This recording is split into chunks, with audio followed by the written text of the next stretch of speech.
पुनर्जन्म को लेकर किए जाने वाले प्रश्नों में प्रमुख प्रश्न यह है कि हमें उसका ज्ञान इस जन्म में क्यों नहीं होता। इसके उत्तर के लिए हम पढ़ते हैं महर्षि दयानंद द्वारा रचित ऋग्वेद आदि भाष्य भूमिका। इसमें पुनर्जन्म के लिए एक अलग से अध्याय लिखा गया है। ऋषि दयानंद वेद मंत्रों के अनेक प्रमाण देते हैं जिससे पुनर्जन्म सिद्ध होता है। द्वैसुति अश्रुणवं पितॄणामहं देवानामुत्मर्त्यानां ताभ्यामिदं विश्वमेजत्समेति यदंतरा पितरम मातरम च। इस संसार में हम दो प्रकार के जन्मों को सुनते हैं, एक मनुष्य आदि शरीर का धारण करना, दूसरा नीच गति से पशु पक्षी कीट पतंग वृक्ष आदि का होना। इनमें मनुष्य शरीर के तीन भेद हैं, एक पितृ अर्थात ज्ञानी होना, दूसरा देव अर्थात सब विद्याओं को पढ़ के विद्वान होना, तीसरा मर्त्य अर्थात साधारण मनुष्य शरीर का धारण करना। इनमें प्रथम गति अर्थात मनुष्य शरीर पुण्यात्मा और पुण्य पाप तुल्य वालों का होता है और दूसरा जो जीव अधिक पाप करते हैं उनके लिए है। इन्हीं भेदों में से सब जगत के जीव अपने अपने पुण्य और पापों के फल भोग रहे हैं।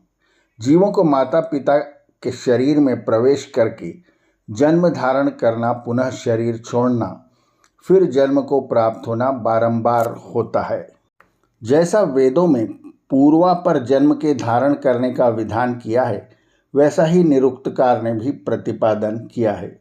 मृतश्चाहं पुनर्जातो जातश्चाहं पुनर्मृतः नाना योनि सहस्राणि मयोषितानि यानि वै आहारा विविधा भुक्ता पीता नाना विधा स्तनः मातरो विविधाष्टा पितरः सुहृदस्था अवांगमुखः पीड्यमानो जंतुश्चैव समन्वितः। निरुक्त अर्थात जब मनुष्य को ज्ञान होता है तब वह ठीक ठीक जानता है कि मैंने अनेक बार जन्म मरण को प्राप्त होकर नाना प्रकार के हजारों गर्भाशयों का सेवन किया, अनेक प्रकार के भोजन किए, अनेक माताओं के स्तनों का दुग्ध पिया, अनेक माता पिता और सुहृदों को देखा।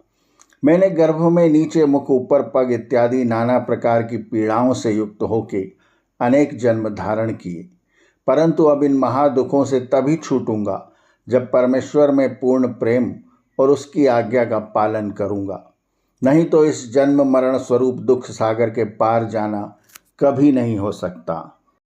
अनेक मनुष्य ऐसा प्रश्न करते हैं कि जो पूर्व जन्म होता है तो हमको उसका ज्ञान इस जन्म में क्यों नहीं होता।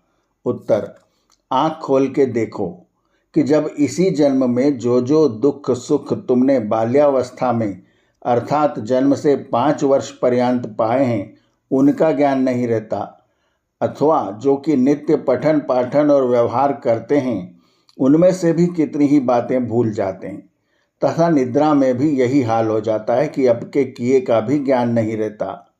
जब इसी जन्म के व्यवहारों को इसी शरीर में भूल जाते हैं तो पूर्व शरीर के व्यवहारों का कब ज्ञान रह सकता है।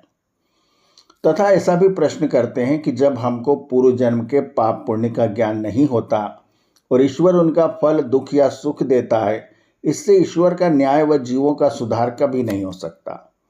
उत्तर, ज्ञान दो प्रकार का होता है, एक प्रत्यक्ष, दूसरा अनुमान आदि से। जैसे एक वैद्य और दूसरा अवैध।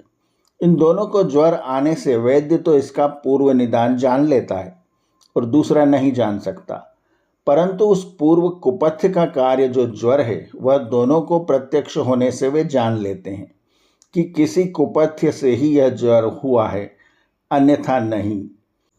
इसमें इतना विशेष है कि विद्वान ठीक ठीक रोग के कारण और कार्य को निश्चित करके जानता और वह अविद्वान कार्य को तो ठीक ठीक जानता है, परंतु कारण में उसको यथावत निश्चय नहीं होता। वैसे ही ईश्वर न्यायकारी होने से किसी को बिना कारण से सुख व दुख कभी नहीं देता। जब हमको पुण्य पाप का कार्य सुख और दुख प्रत्यक्ष है तब हमको ठीक निश्चय होता है कि पूर्व जन्म के पाप पुण्यों के बिना उत्तम मध्यम और नीच शरीर तथा बुद्धियादि पदार्थ कभी नहीं मिल सकते। इससे हम लोग निश्चय करके जानते हैं कि ईश्वर का न्याय और हमारा सुधार, ये दोनों काम यथावत बनते हैं। पुनर्जन्म के विषय में यह कहा जाना उचित है कि हमें अगर पूर्व जन्मों का ज्ञान नहीं है तो यह ईश्वर की कृपा और व्यवस्था है, अन्यथा संसार में उपद्रव मच जाता। ऋग्वेद आदि भाष्य भूमिका में ऋषि दयानंद ने पुनर्जन्म पर विस्तार से लिखा है। आर्यवर्त की कहानियाँ चैनल को सब्सक्राइब करें और बेल आइकन के बटन को दबाएं ताकि हम जब नया वीडियो लेकर आएँ तो उसकी सूचना आपको तुरंत मिल जाए। धन्यवाद। नमस्ते।